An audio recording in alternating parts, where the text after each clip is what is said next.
D'abord, sur la participation de l'État. Nous savons, tant bien que mal, que l'État fait des efforts. Nous sommes sans ignorer que notre pays sort de loin. Comme nous le savons, en 2013, lorsque les Séléka avaient pris le pouvoir, le taux de croissance économique était tombé historiquement bas, à moins 36%. Je dis bien moins 36%. Une économie à moins 36% qui quitte là en 2013 pour se lever jusqu'à avoir une croissance de 1, 2, 3, 4%, ce n'est pas toujours évident. Ça, c'est de 1. Et de 2, là où l'État, tire ses ressources, telles que les unités de production ont été détruites. Parce que nous sommes un pays, un État fiscaliste. On vit à base des impôts.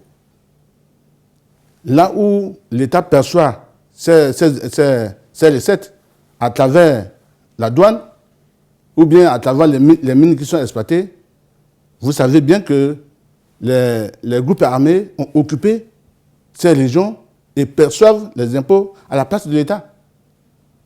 Vous voyez? Et même, il n'y a pas longtemps, la route principale économique de Bangui, Douala, Bangui, Cameroun, était coupée carrément. Vous voyez? C'était dans l'optique d'asphyxier la capitale. Et donc, l'État n'avait pratiquement rien. Et donc, l'État fait des efforts. Aujourd'hui, si nous prenons la part de l'État dans la contribution par rapport au SCPCA, et là, à notre niveau, nous ne comptabilisons que les investissements de l'État de plus de 10 millions de francs CFA. Aujourd'hui, nous sommes à une quarantaine de millions de dollars que l'État a mis pour appuyer le SCPCA. En termes, par exemple, de résultats. Il y a quelques résultats. Par exemple, si vous prenez la route qui va de Sibut à Bambali, elle est habitée en terre. Ça, c'est l'État, sur les ressources propres de l'État. Si vous prenez le building administratif, ça, c'est l'État.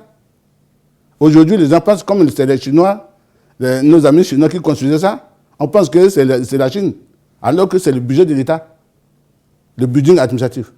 Ça a été réhabilité sur les ressources publiques domestiques. Aujourd'hui, si vous prenez le quatrième parallèle, qui était impraticable, l'État s'est entendu avec les forestiers pour mettre en commun les efforts pour, arranger la route qui était impraticable. L'État a mis plus d'1 milliard que les forestiers avaient sollicité parce que comme ils ont des engins, pour avoir le carburant, pour avoir tous les ingrédients nécessaires pour pouvoir arranger la route. Aujourd'hui, si vous prenez la route du quatrième parallèle, vous pouvez progresser. Vous voyez, je ne peux pas tout citer. Il y a des investissements que l'État, sur ses fonds propres, a mis pour appuyer le SCPCA.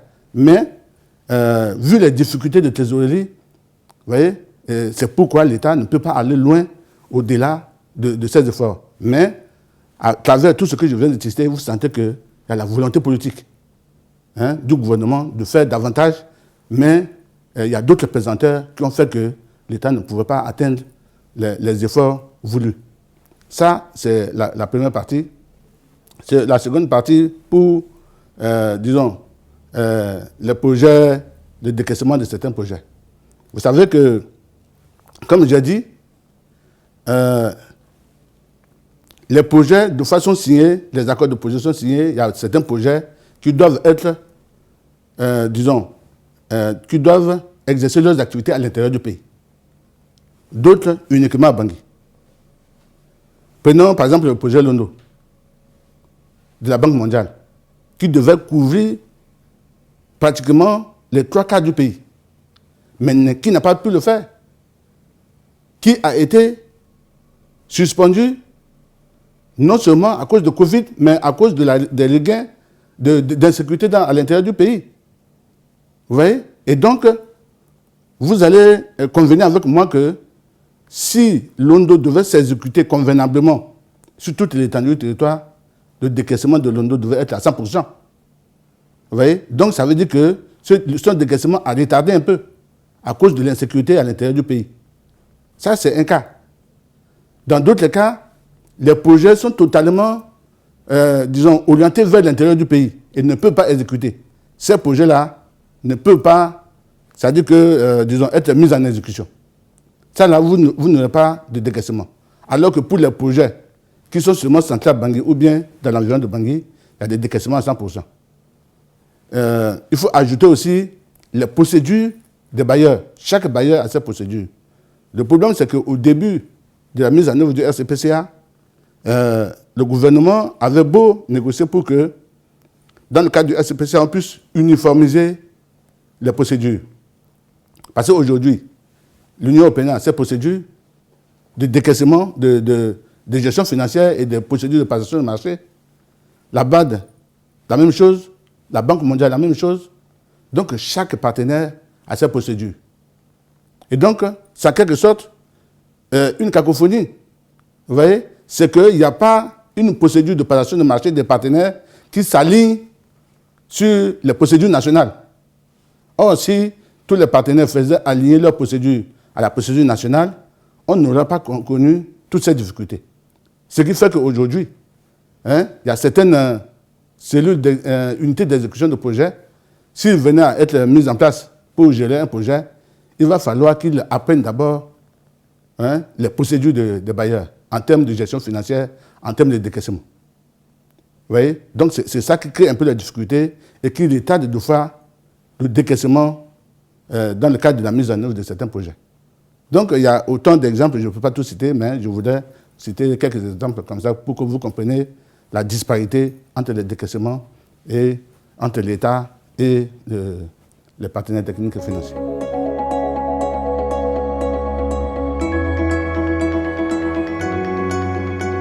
Si vous parlez, par exemple, de la sécurité, au sortir de la crise, notre pays n'avait aucune armée, n'avait aucune force de sécurité intérieure. Vous voyez, il fallait beaucoup d'efforts pour élever le niveau, pour recruter les jeunes, pour les former, pour les équiper, étant donné que le pays était sous embargo. Il en est de même pour les forces de sécurité intérieure. Et sans la sécurité, quels que soient les investissements que nous devons faire, rien ne pouvait marcher. C'est pourquoi la plupart des partenaires et ça a tenu au cœur du gouvernement de relever le niveau de la sécurité. Peut-être c'est ça qui justifie le niveau élevé des interventions et des questionnements dans le domaine de la sécurité. Le niveau social. Quand nous parlons de social, de secteur social, nous parlons beaucoup plus de la santé, de l'éducation, de l'eau et l'assainissement. Vous voyez, ce sont des secteurs de plus en plus vitaux. Sans la santé, vous ne pouvez rien faire. Et dans ce secteur social-là, il faut voir en termes de prise en charge des malades, en termes d'investissement dans le domaine des infrastructures sociales. Tout ça là est pris en compte dans le social. Les infrastructures scolaires aussi. Vous voyez, tout ça là, on regroupe dans le social. Parce que quand vous parlez d'infrastructures, il y a les infrastructures économiques, vous voyez, les infrastructures économiques et il y a les infrastructures sociales. Les infrastructures sociales concernent les cases de santé, les hôpitaux. Vous prenez par exemple l'hémodialyse qui est là. Des autres, si vous allez à l'intérieur du pays, vous verrez qu'il y a des centres de santé qui sont construits. Il y a des écoles qui sont construites. Lorsque vous allez aujourd'hui au niveau de lycée technique, vous voyez quelques immeubles qui sont construits. vous allez au lycée technique féminin, vous verrez quelques immeubles qui sont construits, vous allez à Sibut, vous allez trouver que le lycée de Sibut a été construit en étage. Vous voyez, c'est autant des infrastructures comme ça, dans le domaine social, qui ont été construits, qui ont élevé le niveau des décaissements.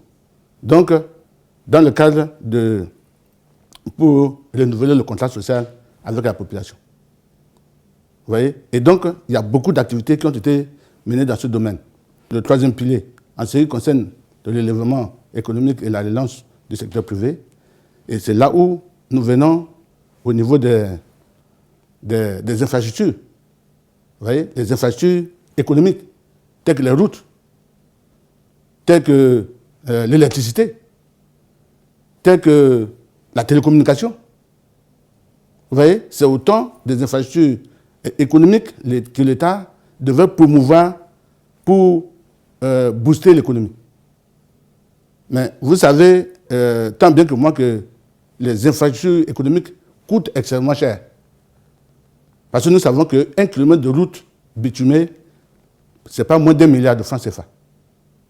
Vous voyez? Donc ça veut dire que pour arranger une route bitumée d'environ 100 km de route, il va falloir disposer d'un minimum de 100 milliards de francs CFA.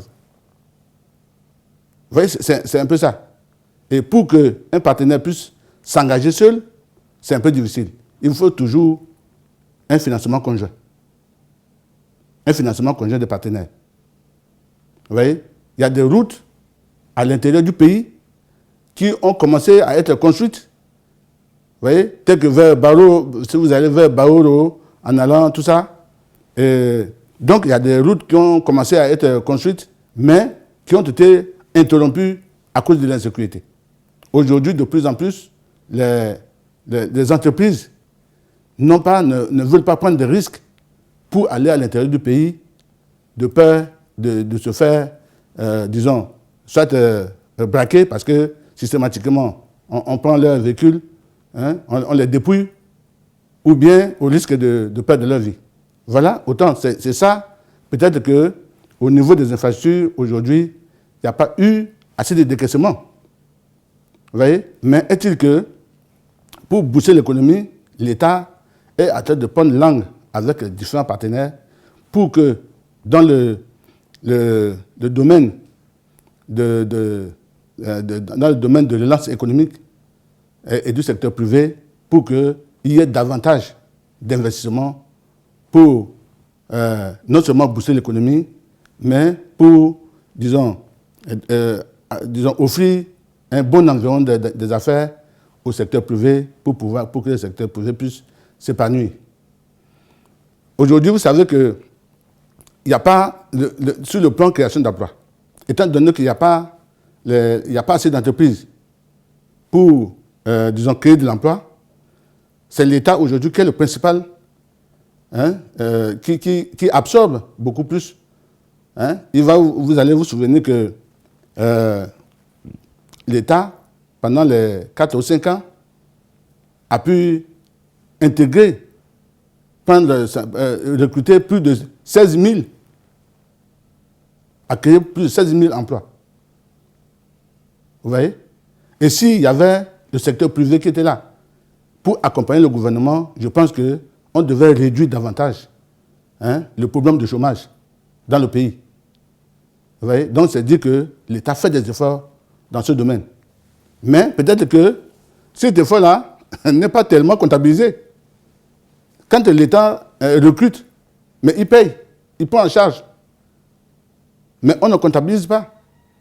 Je vous disais que les investissements que nous prenons en charge, si par exemple l'État construit une case de santé ou bien une école, ou bien quoi qui fait plus de 10 millions, nous on prend en compte ici. Mais les autres dépenses que l'État fait, nous on ne prend pas en compte. Vous voyez? Parce que nous n'avons pas les éléments nécessaires pour pouvoir nous occuper de tous ces aspects. Vous voyez? Donc c'est dire que si aujourd'hui, vous voyez que dans certains piliers, ou bien dans certains secteurs, que les choses ne marchent pas, il faut savoir aussi que, pour finir, il faut savoir aussi que il y a certains départements, et là j'allais oublier, il y a certains départements qui, à la mise en œuvre du RCPCA, n'avaient pas encore de stratégie. Vous voyez, n'avaient pas de stratégie, et ne disposant pas de stratégie, ça veut dire qu'il n'y avait pas de projet bancable pour mobiliser les ressources. Ce qui fait que certains secteurs sont laissés pratiquement en retrait par rapport aux autres.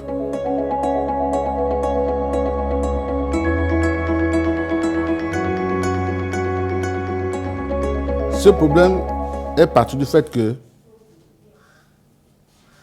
on pense qu'un bien public, c'est pour l'État. Et nous, on se soucie de l'État. Moi, secrétaire général du RCPCA, comment je peux dire que si l'État m'installe dans ce bâtiment-là pour travailler en tant que responsable du service, je peux dire que c'est l'État ou bien c'est tel partenaire, tout ça. Vous voyez, c'est ça. C'est que c'est un problème aussi de conscience professionnelle. C'est un problème de conscience professionnelle. Et donc, nous pensons que c'est un problème peut-être de sensibilisation, hein, et de mobilisation. Et nous pensons aussi que, je crois qu'à chaque fois qu'on se déplace pour inaugurer ces chefs-d'œuvre-là, l'année 2020 qui vient de s'écouler, nous avons effectué plus de 10 à 15 missions à l'intérieur du pays pour inaugurer les bâtiments, les centres de santé, les bâtiments scolaires, vous voyez, pour inaugurer même les routes avec le président de la République, où le président de la République lui-même est parti couper les rubans. De fois, s'il a empêché, c'est certains membres du gouvernement qui vont le représenter. Soit c'est le Premier ministre, soit c'est certains ministres du pays qui vont le représenter. Et à chaque fois, dans le discours qu'ils tiennent, ils tiennent responsables les autorités locales. Mais l'autorité locale, ça commence à partir déjà du préfet, du sous-préfet, le maire, les notables, les responsables déconcentrés des services de l'État. Si c'est une école, il y a le directeur de l'école, ou bien c'est le proviseur, avec tout son staff. Tous ceux-là sont responsables. Ils sont chargés d'assurer le suivi, hein, ou bien de l'entretien de tout ça, de tous les équipements qui sont mis à leur disposition. Il en est de même pour le matériel de travail. Lorsque, par exemple, l'État me fournit un ordinateur pour travailler avec, je dois prendre soin de cet ordinateur. Si l'ordinateur tombe en panne, ça veut dire que je ne vais pas fournir une bonne prestation. Vous voyez?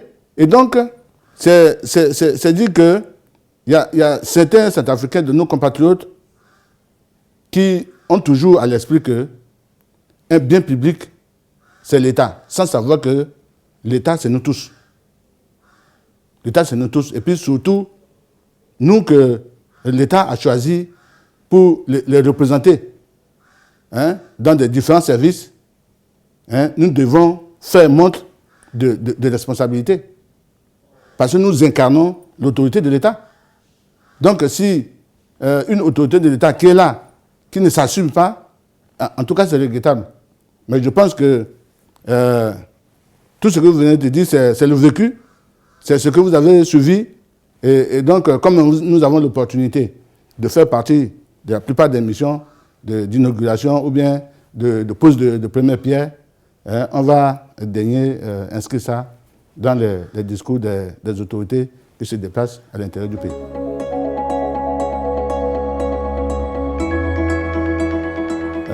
Le comité de coordination sectorielle.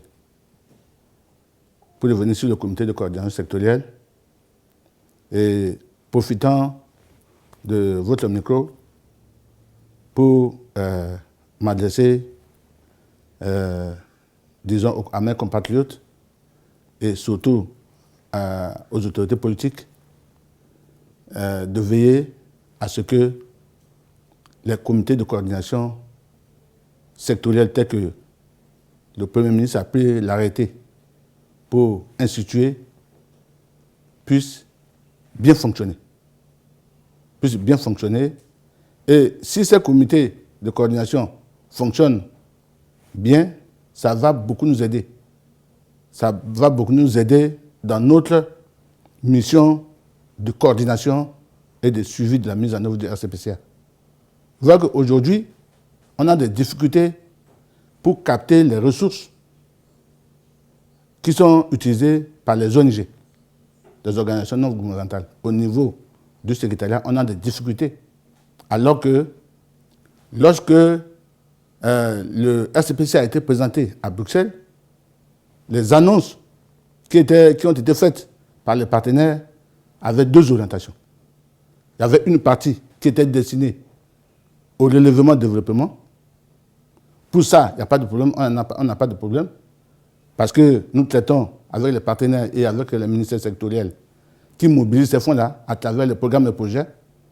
Et nous avons les informations, nous les compilons, nous les traitons, et ça nous permet de faire nos rapports que nous publions pour informer les partenaires, le gouvernement et la population. Mais la partie humanitaire, parce qu'il y avait des fonds destinés à l'humanitaire, c'est ça que les ONG mobilisent. Et le problème, c'est parce qu'il y a certaines ONG qui interviennent sur le terrain sans même passer par les ministères techniques.